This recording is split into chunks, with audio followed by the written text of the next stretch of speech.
So I didn't understand the extent that Taylor Swift like had a market for her stuff, because I knew she was like a really big star. But the fact that she literally is doing this arena tour, selling the tickets for like $500, they run on the secondary to $2,000 for like the cheapest tickets. And there's literally grown men being like, yeah, I'm a Swiftie. Like, I didn't know that. I knew she was a big star, but like, I don't know, Signal in Europe, is Taylor Swift this big? I just can't, I don't know. What? Yeah, you know, she's one of those people who I know is huge, but I think like I may be a little bit too old, because she has that whole like what Spice Girls had, but today, like she is just so huge and loved. But look, she gives me a posh Spice vibe for sure. So you gotta understand too that this is not like your average run of the mill tour. She hasn't toured in like 4 years, right? Because of COVID. And this is her Eras tour. So it's actually like a 3.5 or like 4 hour long set of every single album she's ever done. So like, if you have any interest in seeing Taylor Swift or have had it for 4 years, like this is your only chance to do it. And it's like the epic one. Like, so this is like going to the movie theater and you get to see all of the Lord of the Rings. Exactly. This is like the triple header. This is like 3 concerts in one. And it's also like incredibly impressive that she can do this many tours that size. And think about it this too. The New York one was actually in New Jersey because they couldn't fit in any stadium in all of New York. New York wasn't big enough. Wasn't big enough. The city's too small. The city's literally too small. I mean, the thing about it for me is like Minneapolis this weekend to do this. Say it again, Nick. I'm gonna fly to Minneapolis this weekend. I just got us tickets. We leave tomorrow at noon. I don't know. I mean, screw the Azuki party. I'm going Swifting. The thing about it that's interesting is like I've seen like women at bars and stuff say to guys like, wait a minute, are you a Swiftie? Like, you know, basically just checking because that's a green flag. And I'm like, times really have changed, because like 10 years ago, if I just went up to a girl at a bar and I was just like, yeah, I'm like really into Taylor Swift, you know, I'm a Swiftie, I don't think that she'd be throwing herself at me. Maybe I'm wrong. Maybe I've been doing it all wrong for a decade, but I just find it interesting that that's now a qualifier given the success of Taylor Swift. Nick, I don't know if you disagree. These tickets are so expensive. I'm like looking at the opportunity here to go check out Taylor Swift. It ain't cheap. They're $2,000 each in Minneapolis. And is that for like nosebleeds, Nick? Well, I'm seeing 6,000 each down on the floor. I found one A1. That's front row for $26.51 each. Why? I don't understand. So it's $18.43 back a little bit. The nosebleeds are $2,000 each, $1,500 each. I see here. Wow. Yeah. So this is like Super Bowl pricing. Sorry, I found some for $1,100. So that's the. This makes the Super Bowl look cheap, Kicks. Guys, like, actually, like, the Super Bowl is kind of weak when you. You don't even understand. Courtside at the NBA Finals? Hell no. First row as a Swiftie? Count me in. Well, they're selling like confetti from the concert on eBay. Like just crap that she's throwing and raining on the crowd is literally, there's a secondary market for it on the eBay collectibles. Look at this. Clemente's got it pulled up right here. Taylor Swift, the Eras Tour confetti, Atlanta night 1.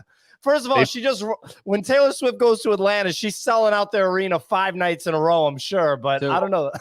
So here's an attention to detail thing. Is each of the colors of confetti corresponds with one of her albums? She paints the inside of the fence. There's no question about it. Spencer's like, here's one of the details you may not understand here. So when I was at this concert in 1997, my favorite Swift song, the confetti was only one color, you see, but now as she's released many other albums, there's many other colors involved in the confetti. And so now we have a nice rainbow of confetti, a nice rainbow of confetti, you know, to demonstrate all of the albums that have been crafted so far. This isn't news though, from the standpoint, like, was there some update to this? Because I thought this like sold out like a while ago in New York and were moved on. So she like halfway through this concert tour. Well, news. Taylor Swift is always news. That's number one. That's what I'm learning, and I think Spencer's confirming that because we didn't know that Spencer was a big Swiftie. Sig, it seemed like you had a comment.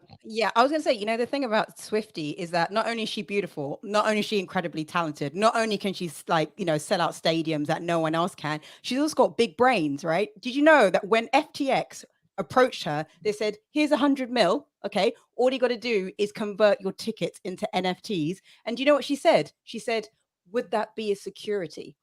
Wow. Big brains Swifty. She turned down the deal. And guess what? Giselle got sued. Oh, mic drop to Taylor Swift. No, true and story. they say no smart people come out of Tennessee. That ain't true. It's her. Morgan Wallen's not smart, but he's a great musician. But she's smart. And she came out of Tennessee, and she's a great musician. Well, there you go. She said to Giselle, "You're all beauty, no brains. I got beauty and brains." I did watch her documentary, and I don't know where I fell on the fence as to like my take on Taylor Swift in terms of my opinion of her.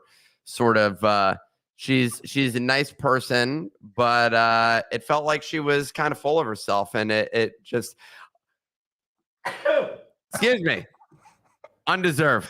You're allergic to Swift. At a certain level of Taylor success, Swift. aren't you allowed to be full of yourself at a certain level of success? Do you think? No, it's just not a lot at all. Always not a be lot. humble. Real quick, someone commented there was literally a girl from the Atlanta show that sold her contact lenses that she watched the show with. That's how you know it's like these lenses witness greatness. How No much reserve. for? Or did she just list them? Because we saw a listing. Are people buying at that the $25 confetti price? I paid $50 for the contact lenses. Yeah. I mean, like, technically, then you own what watched it. They Semantics, right? sold, Nick. What one sold for $25. Oh, I'm spot on with the 50. confetti. Let's get it. Clemente, just a quick question. Do you know the like the lens on? Like, is it like a -3, -3.5? No, I'm talking about the confetti. The confetti. Oh, okay, yeah, not me the- too. Yeah, I was talking about the confetti too. Yeah. But you know, here's the thing too is like this is kind of like, you know, with the Pudgy Penguins toys when you bought them and you could sell the trait and you could recoup the cost of the toy. Like it's the same thing here, right? You go there, you get the confetti, you can sell it on the secondary market, recoup some of the cost of the ticket. You know, you're still in the hole, maybe like $1,975, but at least, hey, you know, it's not $2,000 fully. Yeah, you got to claw some of that Spencer, I ticket have a price serious back. question. Did you attend the last Taylor Swift concert I 4 didn't. years ago? So level I'll of be knowledge honest is here. I impressive. am not a Swiftie, but my significant other is a big Swiftie, and so I have been trying to do them justice on this segment because through osmosis and all the other things I've now gotten to learn some of these things. So there you go. You had can't these go sold. that. Yeah, you can't go that far like in the world without encountering a Swiftie. So it's no surprise that we got a significant other Swiftie here on the morning show. Bunny has. Oh, go ahead, Nick. I just wanted to say it means that he's doing what Taylor Swift's audience would expect of a partner, and you're showing up for you know. Yeah, you know, there we go. I gotta protect the good name. It's also, you know what, I think her music's really good. Like she's a very talented artist. Her music videos are also excellent, and I'm a big fan of like well executed. Fio's like nodding. Fio's got a big grin on his face. I'm a big fan of like well executed music videos, and you know you can't complain with the execution there. Like it's super good. They're kind of edgy. They're kind of funny. Like it's an interesting vibe, and you got to see what like media and culture is about. Like everyone in this space talks about building the next media brand, building the next culture brand, but a lot of people not paying attention to media, not paying attention to culture. How are you gonna do that if you don't pay attention? You know what I mean? Couldn't have said it better myself. Bunny, you have your hand raised. Something to weigh in before we dig into the show? The Taylor Swift confetti reminds me, I don't know if you remember, after Ape Fest, people were trying to sell the BAYC napkins that were on the bar at the first Ape Fest for like Taylor $5 on eBay. Taylor Swift is almost as popular as Bored Ape Yacht Club. Yep, that was exactly what I was getting at, Nick. The other thing I was thinking about there, if the confetti is $25, congratulations on selling that for $25. But does that mean like the program guide is worth like $300 or something like that? I think she Probably. mispriced the confetti, dude. I think it's worth more than $25 market value. I just want to see actual sales on eBay. Clemente, can you click on like Taylor Swift sold items, like when you check that out to see it, what you're seeing in terms of price action from concert memorabilia? Because yeah. Nick needs a real liquidity check here. While Clemente is getting that, ladies and gentlemen, today we are going to discuss the continued aggressive institutional crypto adoption. We're going to discuss Yuga's most recent heavy metal forging announcement and break down the key takeaways from yesterday's Fortnite and Nike collaboration. I'm very excited to dive into this. We got a lot to sink our teeth into today. Before we go any further, today's show is brought to you by BoDoggos. So there's 3 things that you need to pay attention to when it comes to BoDoggos. 3. Number 1, the BoDoggos presale is live for all snapshot eligible portal holders, and it's going to stay live until June 26th at 10 a.m. Eastern time. So you can go to the link at the pinned BoDoggos tweet up top and seamlessly mint your BoDoggos NFTs in Ethereum or Solana. Your choice. Okay, you can go to the pre-sale site for ETH. You can pop in our Discord for Sol and fill out a form, and you're good to go. And you're going to receive your BoDoggos in the Phantom wallet that you provided. We bring up Phantom because Phantom is the superior wallet. If you have a different wallet, it'll still work, but Phantom is the superior wallet. Shout out to our sponsor, Phantom. And note that this pre-sale is exclusive to portal holders only. No, it's still number 1. And the mint price is the ETH equivalent of $80. We did it this way because we have a lot of whales, a lot of people that have believed in us, that have a lot of our Nifty portal NFT. And we wanted to make sure that we gave them a very chill, frictionless minting experience. I love how Nick's doing number 1 right now. And so we just wanted to give them a nice time window to be able to mint. We didn't want to say, hey, show up on Tuesday at 10:30 a.m. and you only have 30 minutes to mint. Sorry, that didn't feel right. What was 1? That was number 1. Like what? I don't know what number 1 even My was. arm is tired. Number 1 was that there's a pre-sale going on. Number 2 is that we're giving away another 20 VIP tickets today, suckers. So instructions on doesn't crash the site because I quote fixed it. Yeah, so it's probably going to crash the site, but it's still going to eventually work, which is pretty cool. Instructions on how to enter are pinned up top, but you can enter this giveaway by minting today's free NFT with the password that we share later on in the show. All you need to do to be eligible for today's giveaway is to have a streak of at least 1 free NFT on the free NFT platform. So what? A streak of 1? Clemente, yeah, brother. Clemente, does that basically mean they need to have collected yesterday's? If they have claimed an NFT, if they have a streak of 1, essentially, yeah, a 1 or more. So it has nothing to do with the streak. Sorry. Yeah, I don't understand. What you're saying makes no sense because 1 is inherently not a streak. Is that a challenge? So first of all, my hand's numb. Can you stop asking questions? Can we just get to 3? My hand is numb. We're going to get to 3 in a second, but ladies and gentlemen, I always like to give people a window into working with Nick. Nick is a big semantics person, and the fact that Clemente might as well have spray what it means. Clemente might as well have spray painted that something on Nick's car and expected him to not notice it. If you think Nick's going to let that slide, you're out of your mind. Basically, if you have a free NFT in your account on the platform, you qualify. So there's no there's no I missed it. It's if you did it 1 time ever, you qualify for today's thing. A streak right now. You're good. There you go. Anyway, 20 winners will be randomly selected, and you will know you won by minting the free NFT that is called VIP Ticket. It's totally different than the other free NFT, which is a comic book page today. Clemente has it pulled up on the YouTube. It's Buddy letting people into the bodega. Anyway, number 3. Now we're on to number 3 with the voice crack too. Well, comic done with this, and by the end of the show. Comic number 2 went live yesterday. If you missed it, you can check it out above. The BoDoggos origin story is just getting started, and the next chapter will be revealed soon. And by soon, we mean during this show. So, yeah. Quick note.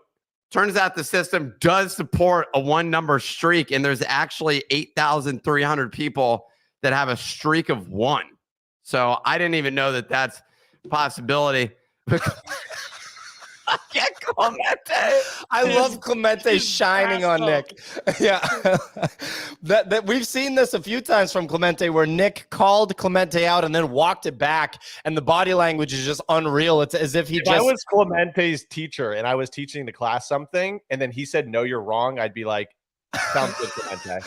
Look at what Clemente does when he's getting back at Nick. He just, ladies and gentlemen, Clemente, without saying anything, he just shows the VFriend 2 that Nick bought for $10,000 because Gary Vaynerchuk texted Nick and told him to do it. And then Nick did it, responded to Gary and said, cool, I just bought it for $10,000. What now? And Gary just didn't respond. He just went about his day because he did what he was supposed to do. He got you to buy it. Anything else on this before we move on to the weather report with Signal, ladies and gentlemen? Anything else? Clemente, Nick, anything? Well, based on your list of 3 things, Nick Kicks is recovering from his arm being up for so long. When I feel like it was 3 sentences, right? Like, what are the? It's not my fault that you guys don't have arm stamina. Maybe you need to, get in the ring a little bit and start working on getting those arms conditioned. But anyway, we can move on to the weather report. Signal is on it. Sig, no hat today. Looking weird compared to the hat days. Joe, I know. I have hair. GM, everyone. I have hair. But GM, welcome to the longest big day flex. Oh, right. Flex over Just there. flexing on Spencer real quick. Signal has hair, ladies and gentlemen. Spencer's out of luck. Love to Spencer. GM, everyone. Welcome to the longest day of the year. If you live in the Northern Hemisphere, just a slippery slope back down to darker days. Total market volume coming in at 30 million. Blur is 15 million, while OpenSea is at 4 million. Numbers looking alrighty. Onto leaders, you got Apes at 40.1, Mutants at 7.8, and Punks just shy of 50. Azuki seeing a little upward trend back up to 17, while DGOT's just holding that 10.1 wall. Captain's holding 8.5, and Pudgy's holding well at 8.5. Over the past 24 hours, obviously the big news was Yuga Labs released season 1 heavy metal gameplay footage. Inside the trailers, the metals, they were building homes, they were evolving, they were competing for votes, and they were about to fight a new villain. Pretty much sounds like the upcoming presidential election. Heavy metals pumped, and they're sitting at 0.9 ETH. On to Memeland. Memeland shared a sneak peek of a female captain 5 months after the collection's initial mint. The avatars lean into that whole like Azuki Valhalla anime style category. Ray's cooking, something's coming. So captains could see some movement there soon. Onto ETH subscriptions, they continue to moon quietly in the background. Another 1,000 have been added, and the punks, obviously, they're the ones that are pumping. The rares on Monday were at 0.16, like the hoodies, and now they are up 2.5x and going for 0.4. And then lastly, onto the institutions. Well, first it was Blackrock, then it was Fidelity. Now Invesco is filing for a Bitcoin ETF. Deutsche Bank is asking for a license to be a crypto custodian, and now now a platform called EDX, which is being backed by the giants like Citadel and Charles Schwab, is preparing to launch a new digital asset platform. The tectonic plates are shifting over in institutional land. So let's look at what happens there. Onto crypto, BTC Moon up to 28, ETH 1.8, Moon back up to 1.8, Sol 16.8, Ape recovered back over to 2.1. Crypto looking in the green. Back to you, folks. Fantastic weather report as usual. Signal, love to see the little pump. I want to call out my friend that I talk about as a Signal really is undefeated. He texted me the night before the pump and asked about the Bitcoin ETF. I texted Kicks and Nick immediately. Before I responded to the friend, I immediately red alert, did it. I also transferred $6,000 from my savings account to my checking account and dumped it into crypto exchanges and started just plowing it into Bitcoin and Ethereum. And look at what happened. As soon as you text me that, I was like, dude, that sounds like a buy signal. You're like, yeah. I mean, dude, 2 weeks ago, he was talking about how our friend that works in sales for a crypto company that's doing pretty well, he's just kind of like, yeah, I mean, I don't really know what he's going to do. Like, it's a shrinking market. He was like, and he's trying to make me feel good. He's like, no, like what you guys are doing is cool. Like you're like making your own thing. Like basically just, you know what I mean? But like, you made was called, it's a shrinking market. it's a shrinking market, and then all of a sudden BlackRock comes to town and he's like, oh, you mean it's real again? Yeah, it's real again, buddy. Anyway, Fortnite, and these are updates from the Nifty Daily Digest, the daily newsletter you can subscribe to at thenifty.com, which is where you're going to have an account to claim today's free NFT and have a chance to win one of 20 BoDoggos allow list spots for the public sale. The allow list one mint on Tuesday of next week. Anyway, Fortnite, in collaboration with Nike and Beyond Creative, has launched Airphoria, a limited time quest celebrating sneaker culture with themed rewards and outfits available until June 27, 2023. Fortnite does good collabs, it seems. So we'll have to see how this one does. Pudgy Penguins has announced a new initiative where owners of physical Pudgy products are encouraged to create and submit unboxing videos for which they will be compensated with a soulbound token commemorating their contribution. So the Pudgy team trying to work that engagement loop, trying to get those unboxing videos cooking. The thing that they didn't keep in mind is that NFT people that buy NFTs, generally aren't the best at making content. So we'll see how that plays out. I see Nick with a little smirk right there. But anyway, those are your updates from the Nifty Daily Digest. The first topic we have to talk about is that a Wall Street-backed crypto exchange went live just weeks after the SEC sued Binance and Coinbase. I saw CZ from Binance, the CEO of Binance, say timing is impeccable, but the more the merrier. I also sent a tweet around that I think is funny that I can't read here because it's pretty damn explicit, but it's just Just read it if you're gonna say, like, you just can't do that, dude. Like, put on earmuffs, kids. Read every single word too. He is about to read you a bedtime story. Well, it says it has a word that I'm just literally not allowed to read in it, and that's what makes it funnier. Just do, the letter. Like, is it how bad is the word? I definitely know the word. What does it start with? What's the first letter? That's enough. In 2002, probably get away with it. 2022. Oh no, not that one. Never mind. Forget I said it. Just tell us what it is, and then star the word. It definitely got said in Xbox chat rooms by people who should not. Okay, be that's a broad. Yeah, you're not narrowing it down much there. Well, so anyway, we had Joe McCann on the Bitcoin show yesterday. He's from. Sorry. Start with the C. No, he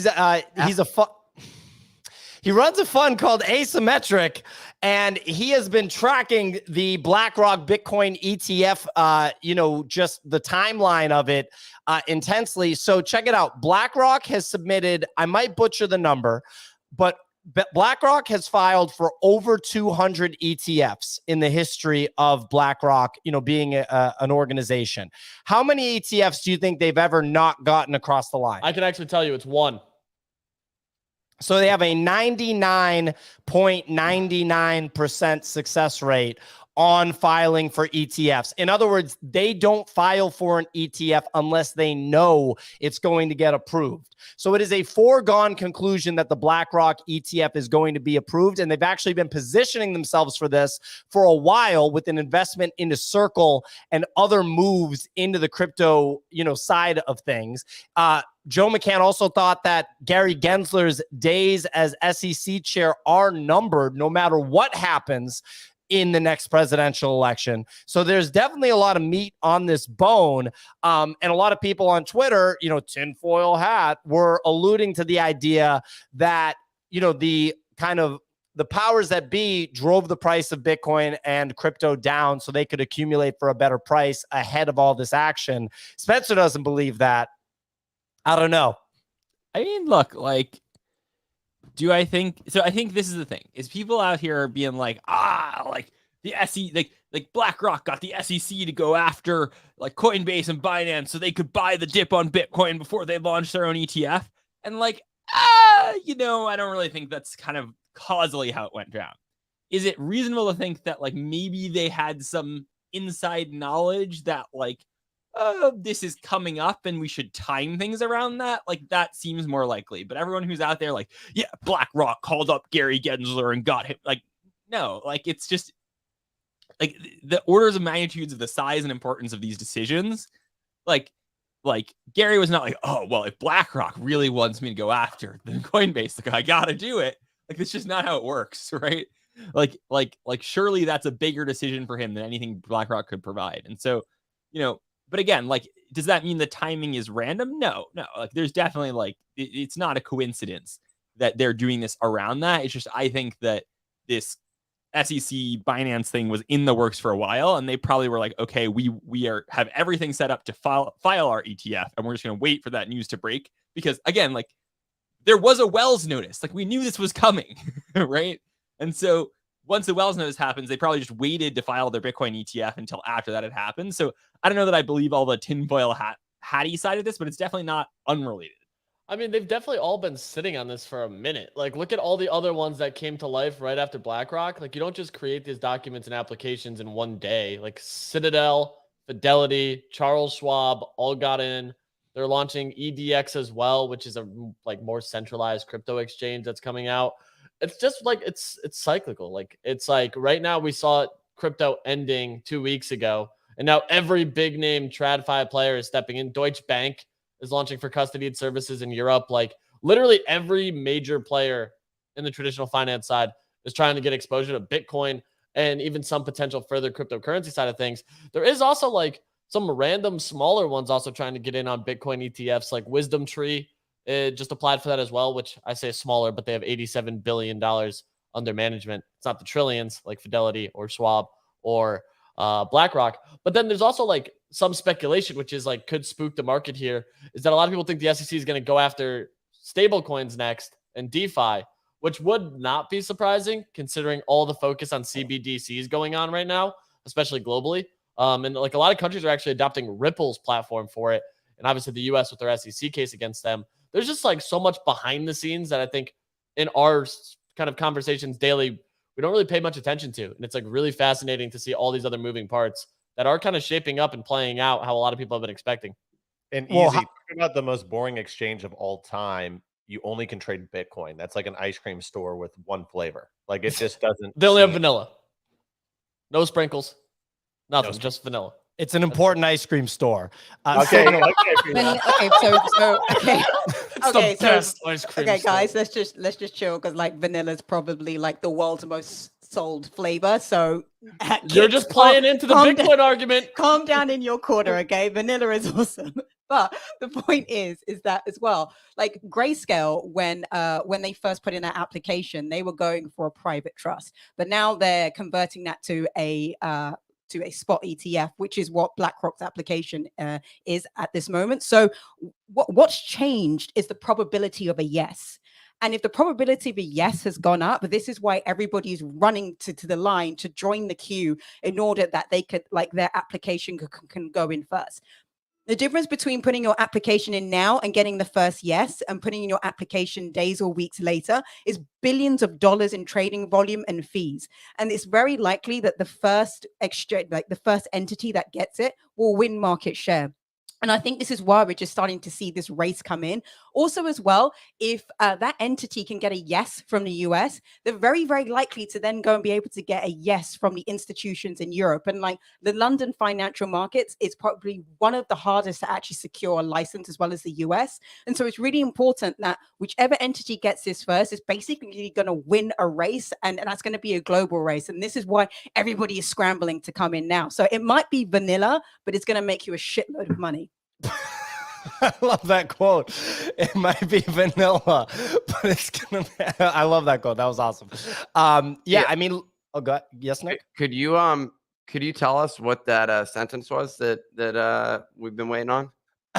Nick, Are man. you still sitting on this? Nick, you're different, dude. You are different, bro. I've just been sitting waiting on it, trying to find out what it is. You could just be like, FYOB or something like that, and I'd be like, oh, okay, I know what you're talking about. Like, Nick, literally, Nick, just to me, really, what's going on here? My or tinfoil hat FAB. on. Tinfoil hat on. What's going on here is Nick wants PO to get canceled so that Nick can take over the show and host every morning. That is the real goal here. He's working with BlackRock, actually. Damn it. Him and BlackRock have been conspiring to get PO off because on the Bitcoin show, he speaks too many truths, and that just can't be out there, you know? This is And- classic Office. That's what she said. You know, he's egging them on to say yeah. when he says it. And then he's gonna say it, and Nick's, you know what Nick's bit's gonna be? He's gonna be like, "Whoa! Like, I can't believe you said that." Right? That's fucked up. exactly the bit that Nick's planning to do in his head. I see it concocting in there. Well, another little peek behind the curtain. Me and Nick had a lunch, like a 2.5-hour lunch over the weekend, where he basically said he wants me to only work on things that aren't content related at the business. So that's actually in line with what Spencer said. He's just trying to get me off the screen here. We see what you're doing, Nick. We see what you're doing. No, just kidding. Anyway, tinfoil hat topic. Apparently a video of a BlackRock recruiter from Monday went viral. It's an 11-minute video. Some of the quotes from the recruiter are, "It's not who the president is, it's who's controlling the wallet of the president." He said, "Do you have $10,000? You can buy a senator," which I actually believe. I do feel like it's true. I own 2 seats in Kentucky. It wasn't that expensive, and they're actually taking care of me right now. It's pretty good. I got a few bills that they're going to be pushing through in the next couple of weeks. We'll see what happens. First of all, this kid's Sergey Varlav, this kid's career is over. This is wild stuff. Recruiters, I used to be a recruiter, ladies and gentlemen. Recruiters don't know anything about like buying senators, I gotta think. So I don't know where this guy's getting his information. I'm about to look him up on LinkedIn. His career is for sure over. There's only one thing they know how to do, and that's literally use LinkedIn. So you just proved the point, Pio. They can go on there. They can send messages. That's basically all that recruiters do. But they're real pros at LinkedIn. They also can spend money on an overpriced premium account there and send DMs to people who put bullshit in their profile. So that's something that they're also really good at. Other things, they can spend your budget. You know, they can spend that, give bonuses to people when you've made a lot of money. It's a cool thing.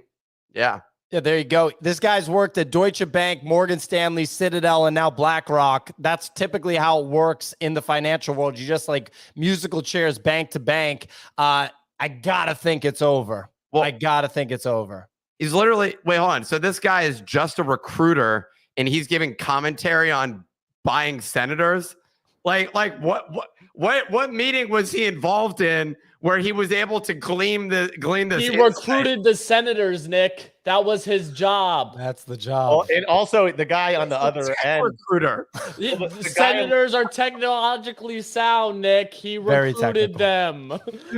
And also the guy on the other side has the camera, so you got to guess that he's probably baiting this person in. He's like, "Oh man, BlackRock must be a fun job," but I don't know. It doesn't even sound like you can bribe senators over there or anything like that. He's like, wait, whoa. Yeah, definitely. We do that over here. We really want you. You know, this guy must $10 grand.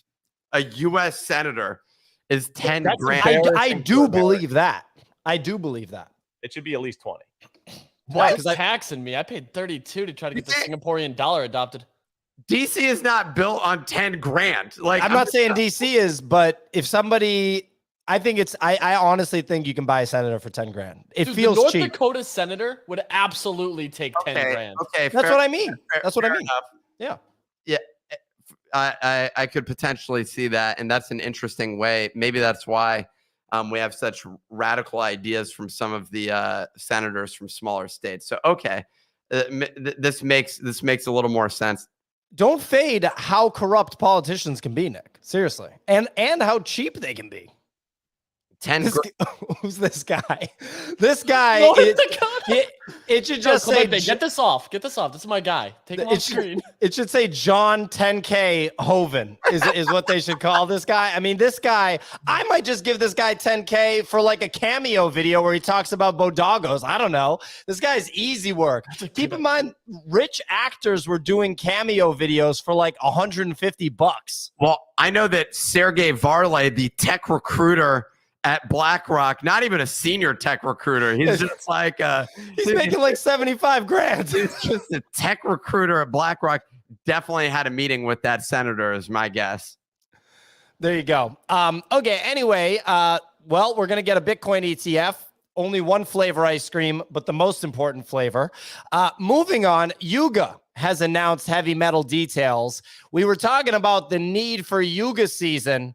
are we starting to feel like it's going to be Yuga season? The event starts June 29th. It's going to allow the 30,000 heavy metal mech NFTs to become interactive, with holders being able to build in-game homes for their characters, participate in a competitive tier ranked system, and unlock upgrades for in-game world events. So we saw a 20% pump to 1 ETH on heavy metal. Now it pulled back to 0.9 ETH. Given the current state of the market, that sounds about right. A 10% pump on the news. What's so funny, Nick? Hold on, just one more comment on Sergey Varley. This is, I like, you got to read this guy's LinkedIn real quick because. All right, Clemente, pull up Sergey Varley's LinkedIn real quick. We're about to barbecue this guy. Baruch College, where he graduated in 2015. One of his highlights of things that he did was created information packets, proposals, and various tools in order to improve communication between students and faculty.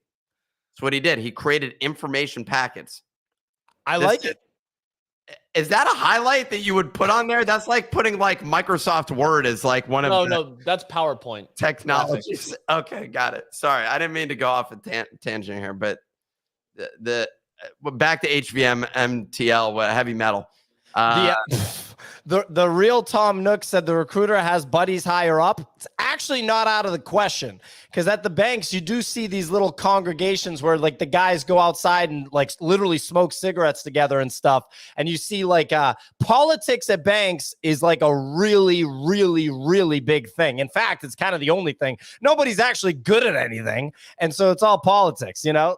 Sig knows, she's nodding her head. Honestly, like basically think of yourself as like a little analyst, you know, a little analyst intern, and you're safe up until you get to like VP. And depending how good of a VP you are, that's when the politics begins. And you're not hired to do your job. After VP, director, and all the way up, it's just cutthroat politics. You come to work, you better have a knife at your back, man, because people will take you out. And it's very much Game of Thrones. You have to align yourself to somebody strong, but be flexible or be like water and be able to move to the new power. I'm telling you, man, especially the American investment banks. I ran into that. The last company I was at was run by a partner at Goldman Sachs. And so he had worked his way up through the political landscape, and it meant that the startup that I was at was a political hellhole, where they would be like, I had people be like, hey, you're going to get promoted to director. For me, that was meaningless, like in terms of like what that actually meant, like practically. I was just like, yeah, let's get that title. And then I got cut off. They drew the line in the meeting. The CFO comes in, I was told, and draws the line right above me, basically, like literally directly above me. Like it made a big difference. And I'm like, I saved your company like hundreds of thousands of dollars in expenses, made you millions of dollars, yet they're like, not like, that's not good enough. And then smiled to my face after that. This guy worked at a big bank, was an executive at a big bank before, and he played that game because, you know what, I wasn't there to, fondle his nuts. That was like the situation that I was unwilling to do. Everyone else in the company willing to fondle his nuts all day. It was like a rotation thing outside of the office where they were just moving in there, one person after the next in there, just playing with his balls. Like it was a ridiculous situation. And I said no. And I've had enough of this sort of corporate America bullshit where we're dealing with this situation where you have to play with the balls of the executives. And I'm just getting tired of that. And for the women, look, they're no better. Like I'm telling you, they ask for some really inappropriate things. Dude, the women will take you out with some kind of discrimination card. Basically, back in so we're going off track, guys, but very quick story. But back in the day, in the early 2000s, when the environment was very hostile to women and very like macho, all these lawsuits came out of it, and the women were just like, "We're done with this," and the banks paid out millions for all these settlements. And so going forward, like one of the cards that you could play, I'm not saying they all did it, but one of the cards was like the women card.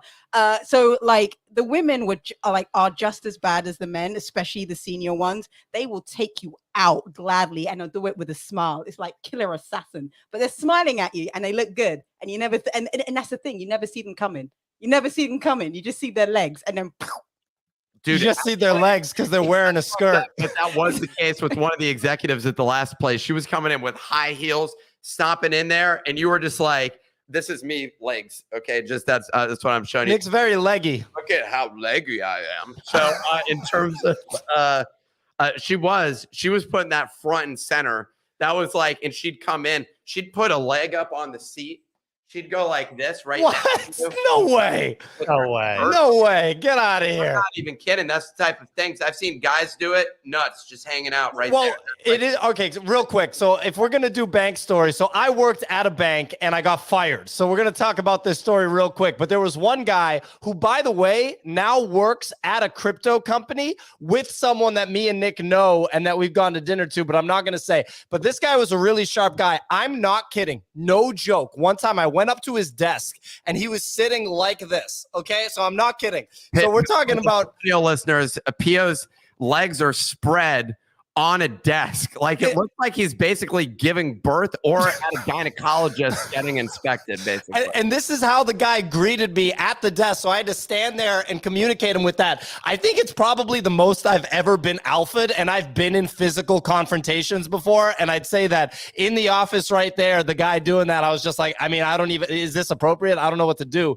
But at this bank, I would get in trouble for stuff that I would never see coming in a million years. You know, like so it wasn't like you're not doing your job right. It was like everybody referred to an executive, call it like if it was her name was like Katie Hamilton, right? They would call her all nuts. Well, they would call her KH, and then I referred to her as KH in front of her in a meeting, and the UK crowd was like, "That's not proper. You're not to call KH to her face." And I was like, "You guys all call her KH. It's just her actual initials. Why is that a problem? Like, how am I being disciplined about this? Totally ridiculous." I gotta agree with the Brits on this one. That is, you're not in a meeting. You got to be like Katie, the best woman in the world, when you acknowledge her in a meeting. Basically, I'm on the same page with them on that. You called her KH to her face. Damn. I know, really inappropriate, but real quick. So one day they just take me in the back room and they're like, "So, today's going to be your last day." And I think they thought I was going to have an adverse reaction, but it was like the worst job ever. So I'd already gotten a new job and I was going to start that in like 3 weeks. And I was about to go to Thailand for 24 days, like within a few days. So I think they wanted to fire me before the vacation days kicked in, but I think they thought I was going to be like upset. And I was literally like, okay. And they were like surprised at how positive it was. So they brought in this guy I had a good relationship with that was from Australia, and he came in and he's just like, "Well, mate, I hate to see you go." And I was just like, "Yeah, I mean, I already got another job." He's like, "You've already gotten a new position?" And I was like, "Yeah." And I was like, "And now I'm going to Thailand and you guys are giving me severance." And he goes, "You're making out on this." And I was like having fun with him. I think where it crossed the line is I started raising the roof. Like in the termination meeting, I started raising the roof, and that was when I saw his face change a little bit, because I think he was like, "Yo, this guy's like, now you took it too far, mate." yeah, he's like, this guy's just milking us." That same guy, he was making $450K over there. Would be late every day, never in the office, like just always whatever. One time they took him in the back room and they were like, "This is it." What is this back room? This sounds like a server room or something. Dude, he can't tell you. If he told you, he'd have to kill you. Like it's don't a ask. It was a conference room, but anyway, they acted like they were going to fire him as a joke, and he believed it because of how bad of an employee he was and how much he was making money. So anyway, yeah. Classic joke. You're fired.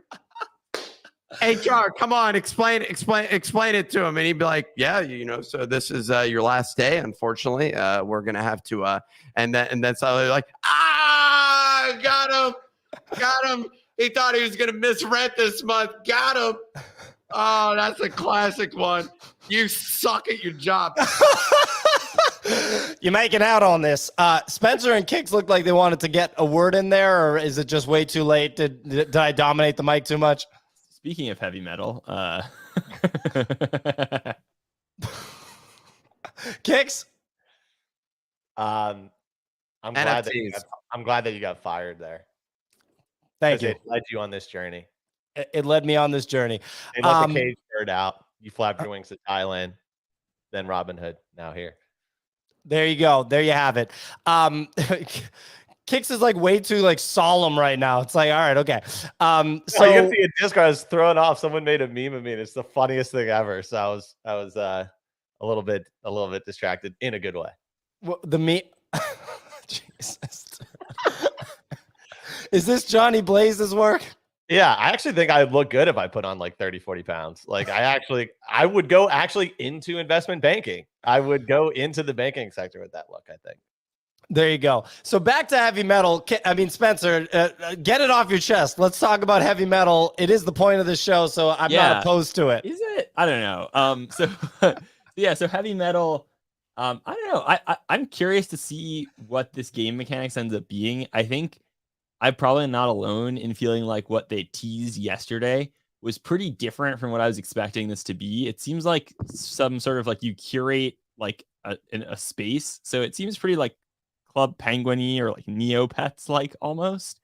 And then like there's voting on how people win, which I gotta and again, like we don't have full information, but I can't imagine a world in which the voting for whoever wins, if there's prizes tied to it, which it kind of says there is, has anything to do with what your room looks like.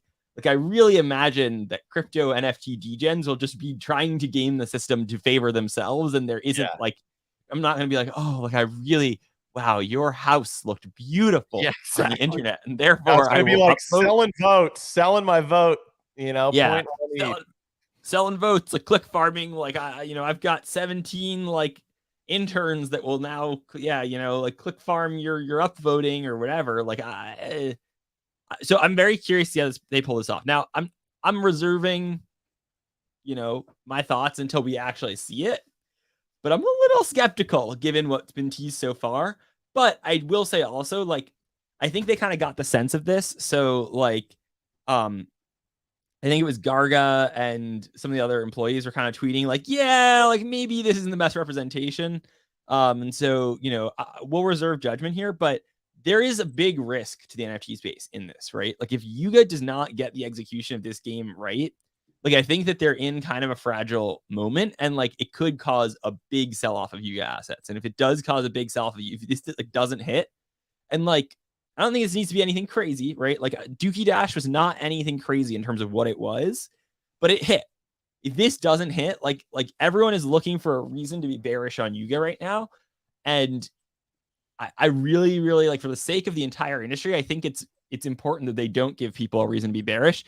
So this execution will be really important. We'll just have to see how it goes, but I'm still cautiously optimistic. I think it is clear they are rolling out stuff for the next foreseeable future. And every time in the past that Yuga has rolled out stuff, except for Other Deed, it's been like Yuga season and we've had some sort of bull market, although Other Deed even had a bull market leading up to it. But I think still a lot of catalysts for this, though. That's the thing that I look at is like Bunny actually had his hand up here and he brought it up on my show too. And I'm probably going to steal his thunder. But you have to use energy to cast these votes, and like there's X amount of energy you have, I guess, per day, and that's probably how they like create an ape sync. I don't know. This is definitely more of like an idle style game than Dookie Dash was, and I think they're trying to appease a different audience. But then we also still have this other card game dropping. That's a lot of people are speculating with Vessels and Other Deed. So I think it's with Vessels and Other Deed. I think Heavy Metal's this one. Yeah. So that would make sense. So there's like still a lot moving on with that entire side of things right now. So for me, it's like, I think that Yuga doesn't need make or break on this, but like the next couple of things, if they continue to disappoint, we're going to continue to see the cascading effect. But all you need is one positive out of like the 3 or 4 deliverables they have in the next month for them to regain like traction and attention. I think so too. So the other thing I think about is that it was, and I'm going to go to Bunny in a second.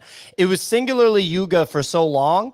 I mean, I kind of feel like Ray Chan and 9gag have a chance to kind of like really rise up. I'm trying to think of who else I would say, has a chance right now, like given their position. Of course, BoDoggos, right? But BoDoggos isn't out yet. So like, I got to go. Yeah, I mean, like to state the obvious, I mean, the market's, obviously favoring 3 kind of contenders: Suzuki, D-Gods, and Captains.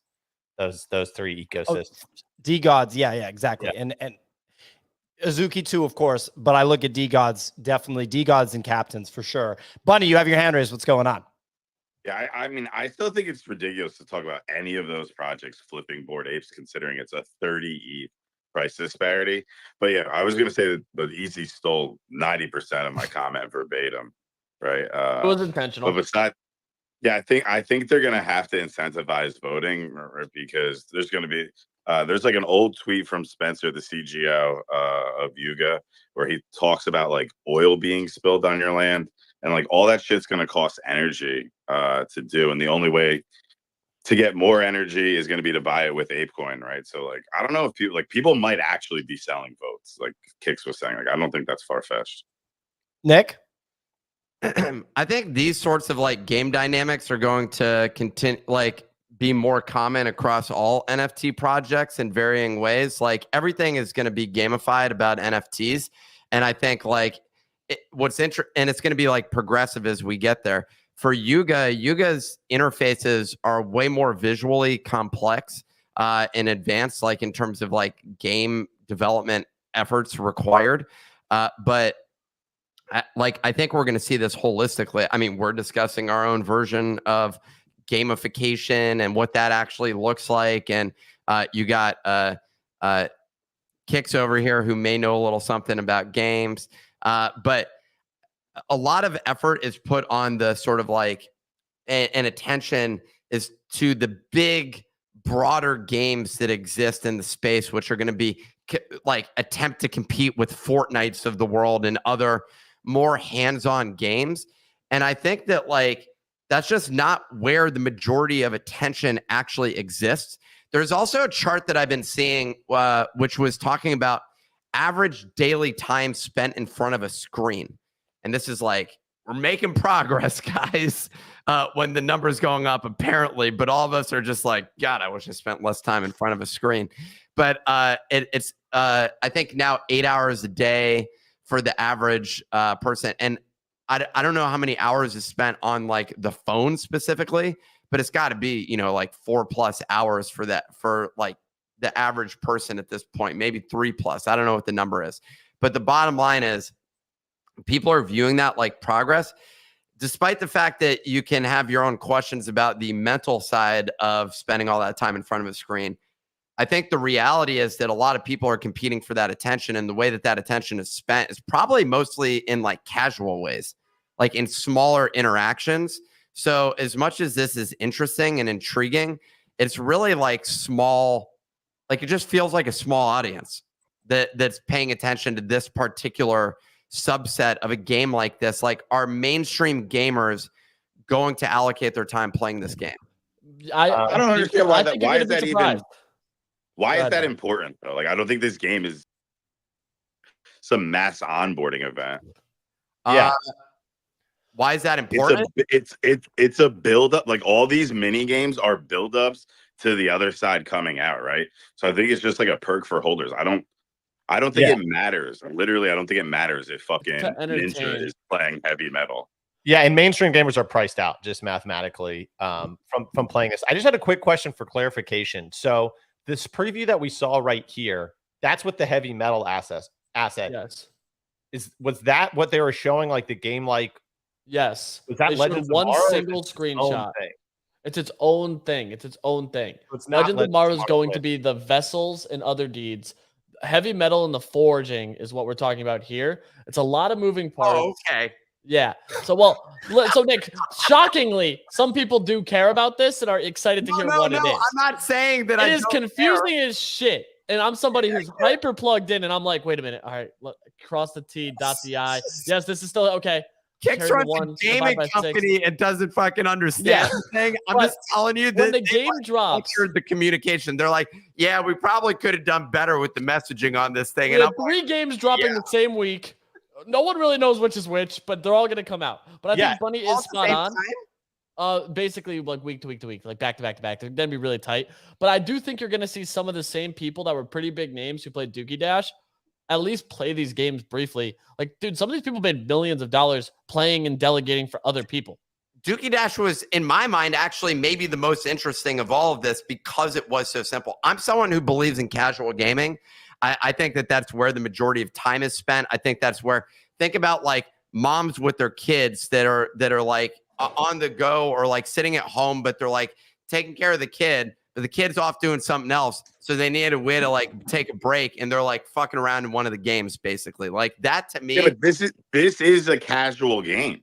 Like it's literally like that's how it's going to be played, dude. It's Like Farmville. it's more like it's like Yeah. a Farmville. But Okay, not so sorry guys, need to ask the gamer beginner over here. Right. So to your point, we're starting to see conversations of like, you know, advanced gamers saying that, raising their hands and saying that I will do the work for you if you give me your assets, in the same way that we saw for Dookie Dash. So already we're seeing like the outside audience potentially come in. Secondly, having never played Farmville, which I understand is, you know, one of the most popular games of all time, where there was no play to earn.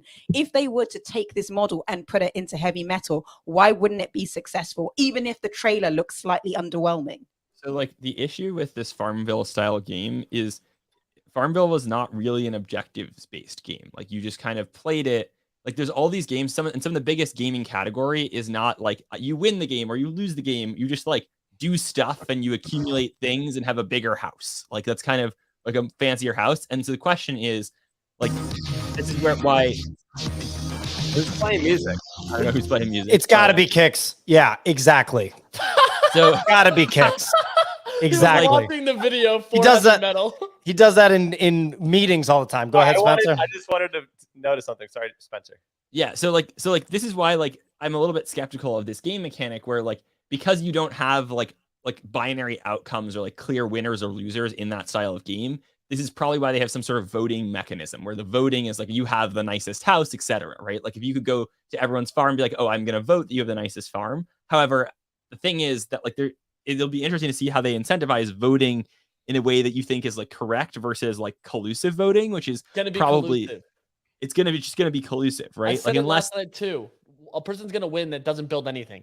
yeah, it's gonna yeah. But unless there's something we're not thinking of, which like could be reasonable here, Yeah. right? And so this is Yeah. Nick's raising his hand. Yes, I'm raising my hand. Make I it want to hear from bathroom. Kicks too after though. Well, because Kicks was just going to go.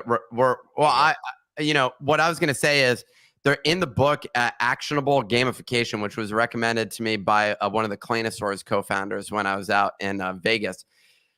One of the things they reference in there, and I think this book is older from when gamification like first became popularized with like Facebook games. That like term popped up around this time, around like 2017, 18, 19, or sorry, 2007, 2008, 2009, around that time when Zynga became popular.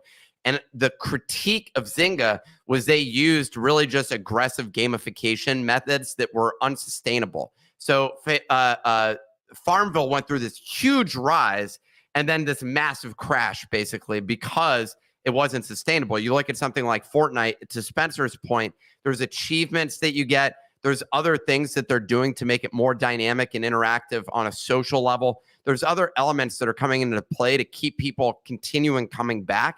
And that's something which this game is not founded on, but maybe to the point of Bunny, which could be this is just another chapter along the way. It's another mini game essentially, which is going to be created, and then it has a start and a finish. Like it's not intended to be played indefinitely, similarly to Dookie Dash, in which case that's actually fine, right? Like you gave people something to do for a period of time, and you did it at a high level, and you're flexing your sort of game development chops and like working out essentially by releasing those things.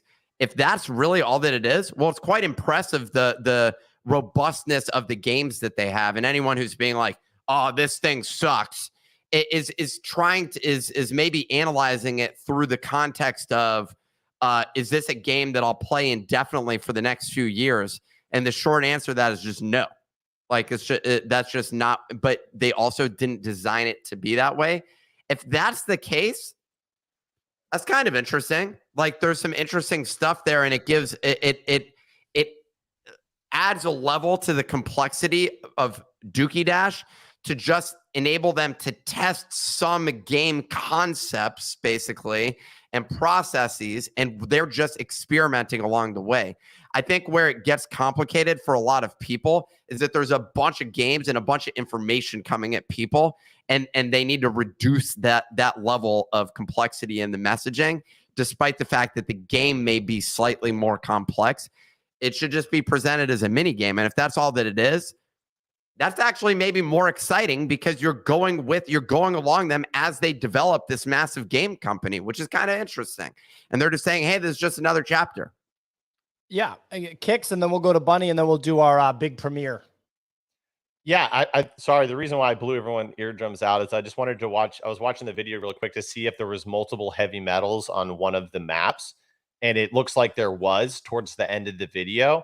So when you combine that with like the social voting mechanism, it definitely seems like they're trying to make like a gamified, like collaborative social experience where it there may be more like interplayer strategy versus like actual in-game strategy versus probably Legends of Mara is much more of like a cookie cutter, not cookie cutter, but like a more of a game. This may be more of like a social strategy game. And there's definitely ways that social strategy games can get abused, but I've been really fascinated with basically looking at Nash equilibrium types of games at the fundamental level and then building on top of that. And you can build some really interesting games on top of that. So if anyone's interested, for example, there's like the coordination game and the Nash bargaining game.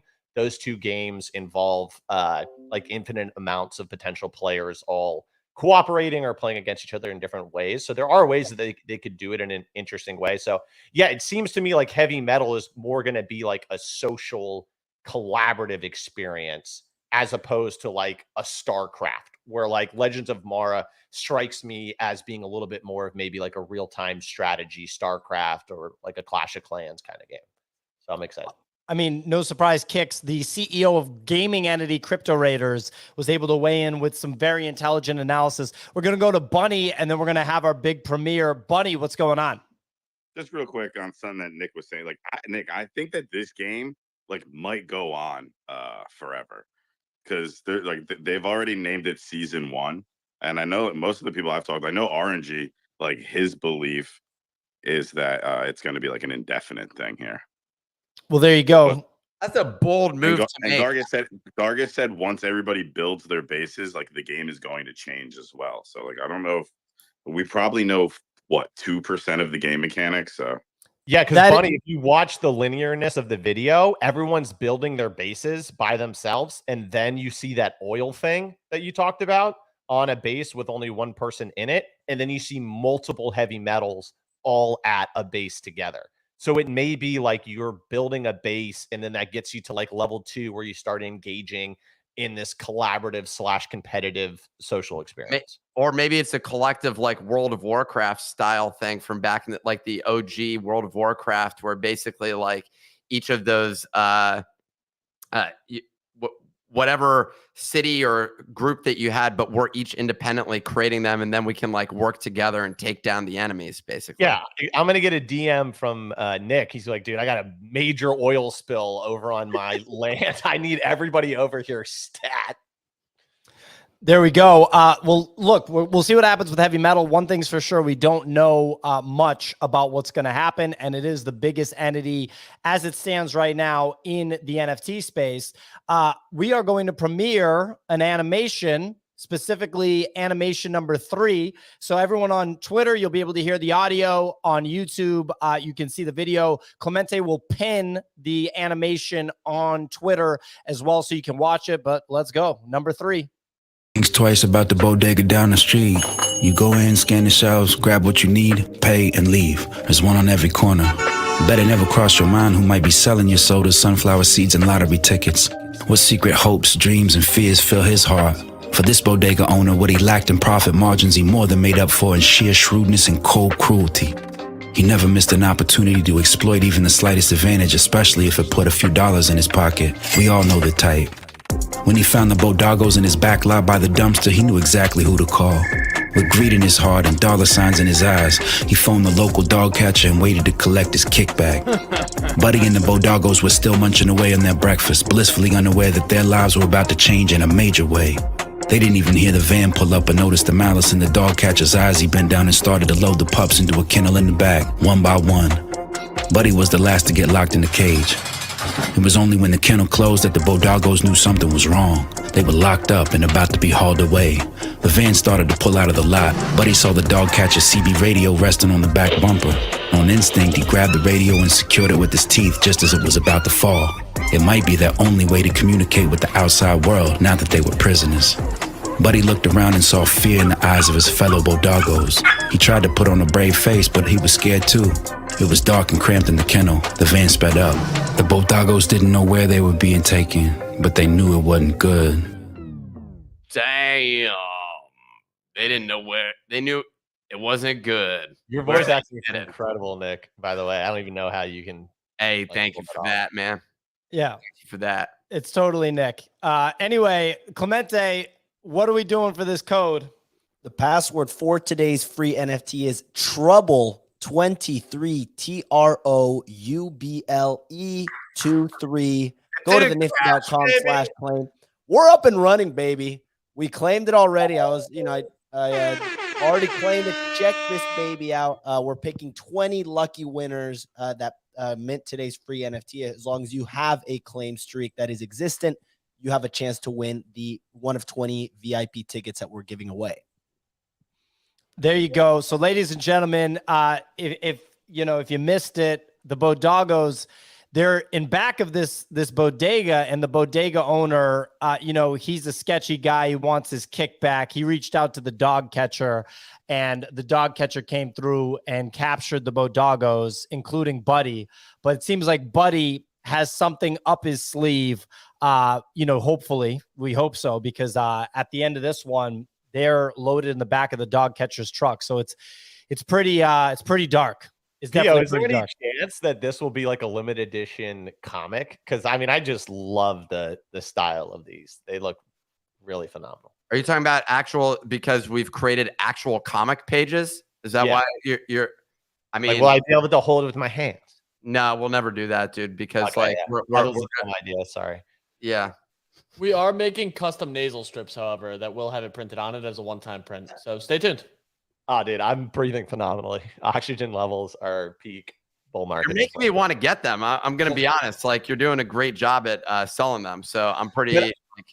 But Easy did pull out there's no really cool ones. Like there's a lot of branding that can be done. Yeah, like kids' Band-Aids covered in like Spider-Man. How can we talk about nasal strips this time, guys? The BoDoggos have been captured. I'm in shambles. I'm torn apart. What's gonna happen? Buddy, last we saw him just now was in the back of a truck being hauled off, and all you can think about is yourselves. How selfish are you?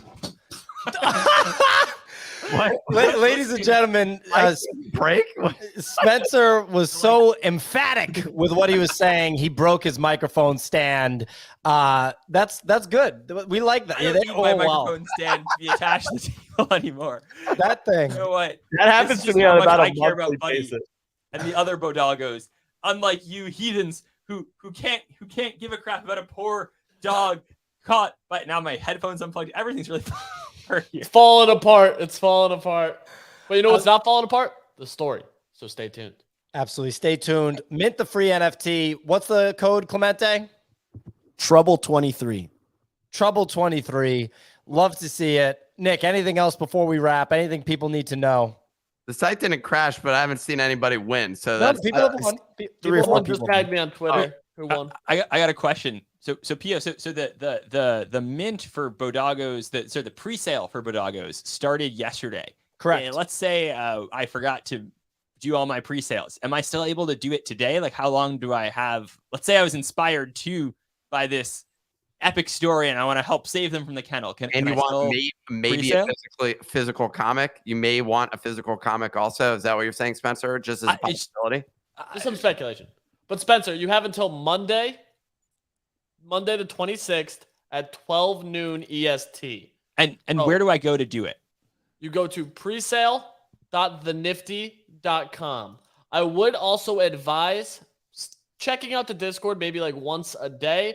We are pushing something out today to let people check what wallets they've submitted, confirm what wallets they've paid on, number, etc. Just an easy way to check that. We've gotten a lot of tickets to make sure that their Solana wallet was entered correctly. So we're trying to make this as seamless as possible. We understand that this is the first time A handful of ETH, probably a couple of handfuls of ETH individuals are participating on Solana. We wanted to make it as seamless as possible.